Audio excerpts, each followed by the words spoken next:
Breaking news, Zia Yusuf and Nigel Farage have made up already, and Zia Yusuf is back in the party only 48 hours after quitting as chairman. Zia Yusuf has done an exclusive with The Times, going in depth about what was going through his mind and what his new responsibilities are going to be, which we're going to take a look at. But first, let's take a look at the email that's just gone out just now from Nigel Farage to the Reform Party members on email.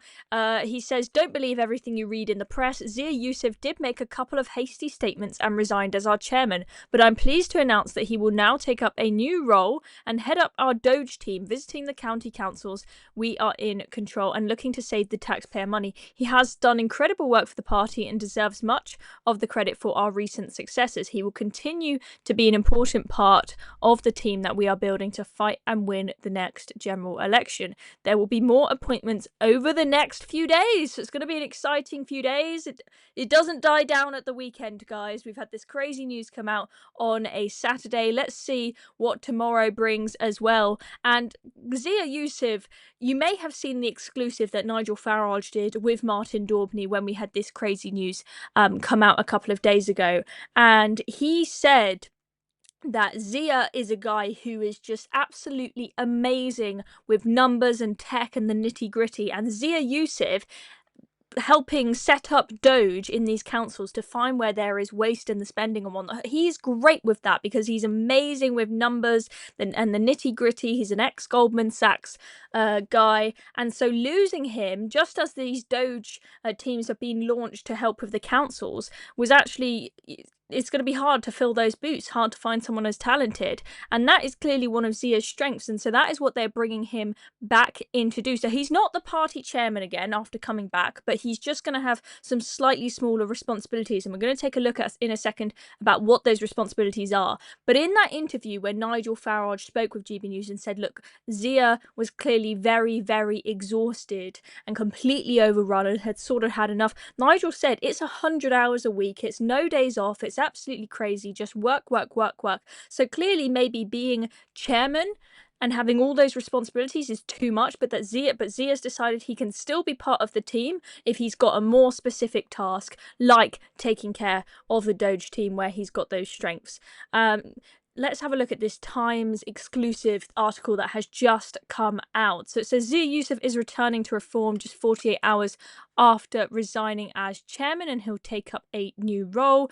In an interview with the Sunday Times, the 38-year-old businessman said his decision to quit was a mistake, the result of exhaustion and working for 11 months without a day off. As I said, it's a 100-hour-a-week job, which is absolutely crazy. He was speaking alongside Farage, who said Yusuf will now effectively be doing 4 jobs, although his formal title has not yet been decided. Okay, so we're waiting to see what he's going to be called now, but there is still a vacancy for chairman. It's very clear he's not going to be considered the chairman anymore. He will lead Reform's Elon Musk-inspired Doge unit, which the party says will root out wasteful spending in the 10 councils it controls, starting in Kent. And he will also have a stake in policy-making, fundraising, and media appearances for the party. Okay, so a few different roles there, but it seems like being in charge of Doge is going to be his main job. While Reform hopes the rapprochement will quash questions about Farage's ability to work with others, concerns over the personality clashes at the top of the party linger. So, I mean, this was a big concern, is if Zia Yusuf goes, does this really show that Nigel Farage, he just can't get any on with anyone who gets a bit too big for their boots, whether it be Rupert Lowe or Zia Yusuf, you know, off they go. I think they've made quite clear, both amidst this breakup and with the reconciling, that this has been a very amicable relationship between Zia and Nigel Farage, quite different to the situation with Rupert Lowe. If we had another Rupert Lowe situation, people might think, this is just like the Tory party all over again, all this constant infighting and chaos.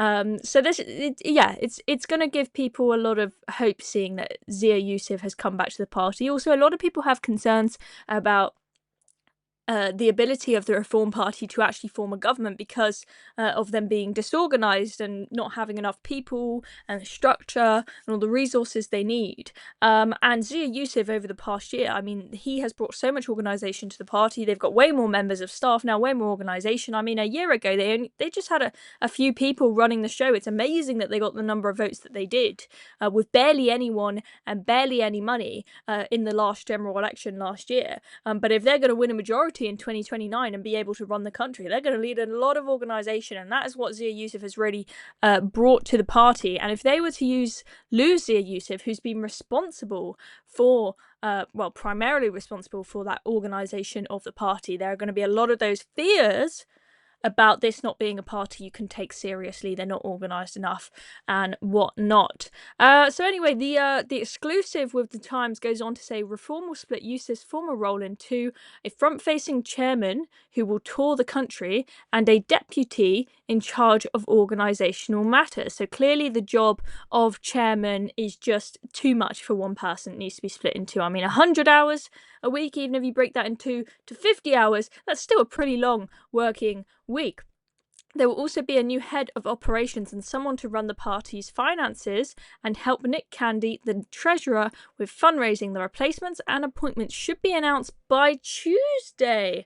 Okay, it's going to be an interesting few days. Make sure if you're not already subscribed to the Reason channel that you are, because of course we will be bringing you all of those updates. Farage will give a speech on Monday in Port Talbot, South Wales, as he seeks to build momentum before the Welsh Assembly elections next year. Yeah, so one thing that Nigel has said is that Zia Yusuf has been absolutely crucial to helping them get the success in the local elections, helping really drive that campaign that we had in those local elections very, very recently. But the work is not all done yet, because we've got these huge elections in Wales next year. And let me tell you, the polling is very, very interesting. So you can see 2024 general election result looks very different to the Senate voting intention for the election next year. You can see that turquoise blue Reform bar well ahead of the Tories and the Conservatives, still behind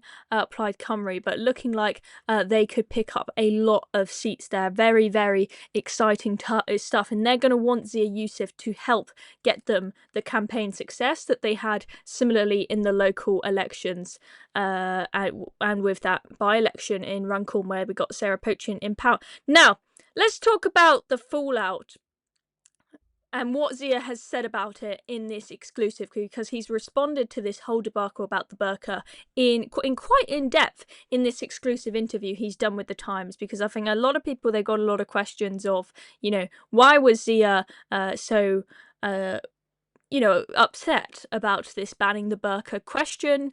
There have been a lot of concerns about the Reform Party after Nigel Farage did this podcast about, are they giving in to Islam? Are they being soft on Islam? So a lot of questions around that. And I think he felt, after just putting out a very, vague tweet, that he probably needed to qualify that before coming back in the party. So what happened? There was Sarah Poachin asked the question at PMQs, should we ban the burqa? Zia Yusuf didn't know she was going to ask this question. Katie Hopkins put out a tweet saying, why is it that a Reform Party spokesperson has now said that the burqa ban is not official Reform Party policy? That was just Sarah Poachin doing her own thing. Is this you at work, Zia Yusuf? Are you against the burqa ban, essentially? Are you soft on extreme forms of Islam where they make women cover all but their eyes? And he responded to this tweet from Katie Hopkins saying, nothing to do with me, had no idea about the question,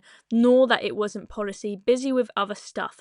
I do think it's dumb for a party to ask the PM if they would do something the party itself wouldn't do. So clearly not in the best mood there, but not entirely clear what he thinks about it. Well, Let's take a look at what he had to say in this Times exclusive interview about this whole burqa ban debacle. So he says his comments were an error that resulted from him feeling undervalued by some in the party and drained after being subjected to relentless racist abuse on X. He said he recognised this miscalculation after being inundated with messages from Reform supporters urging him to reconsider his decision.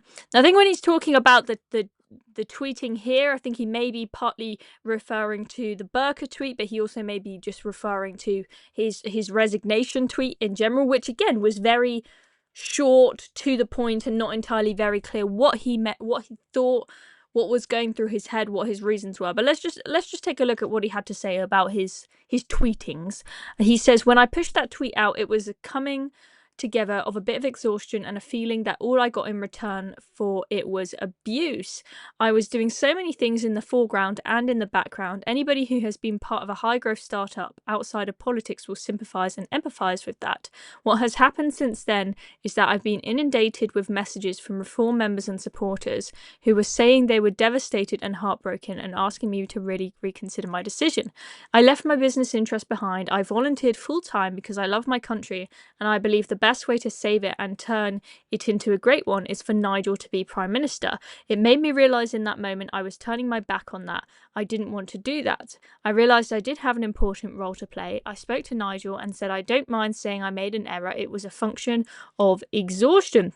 And then he goes in more depth on exactly what he thinks about the burqa, which I know you all want to hear. So let's see what he says. He says he wanted to make it crystal clear that I certainly did not resign because I have any strong views about the burqa itself. However, he said he felt blindsided by the decision of Sarah Pochin to ask about the burqa ban at PMQs. He described the controversy as an internal miscommunication issue. I learned about it for the first time on X. I don't mind saying that it frustrated me, but these things happen. I'm not an MP, and it's perfectly reasonable for me to not have known about it, and Sarah did inform the other MPs. Yusuf said that on reflection, his personal view was that if there were a vote and I was in Parliament, I probably would vote to ban it. Interesting stuff there. But that philosophically, I'm always a bit messy about banning things which, for example, would be unconstitutional in the US, which such a ban no doubt would be. He added, I do not think it's one of the most important issues British people face when they go about their day-to-day life. So very interesting there, because a lot of people have concerns about Zia Yusuf maybe being soft on Islam, but it seems like he's suggesting here that actually he probably would be maybe for a burqa ban and doesn't believe in the use of the burqa in principle.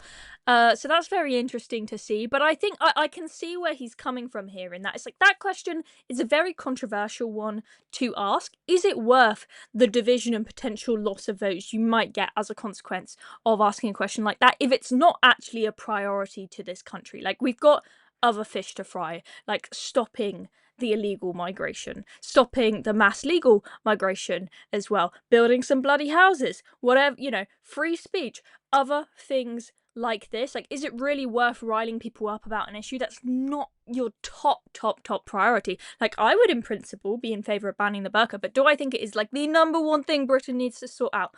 No, I don't. Anyway, so that is the latest on the Reform Party drama, and I'm sure the drama will continue after we hear about the new appointments in the next couple of days. Make sure you stay tuned, make sure you subscribe if you're not already. We're going to have Nigel Farage making a speech on Monday and new appointments in the party coming out by Tuesday, so it's going to be an exciting few days. We're going to see the Reform Party developing, changing, having new people involved. It's going to be very, very interesting. Anyway, I'm Chloe Dobbs. Thank you very much for watching this video. Also, if you're a young person interested in making videos for Reason like this, please send us a 1-minute video about yourself to join at reason.uk and we'll take a look. Thank you.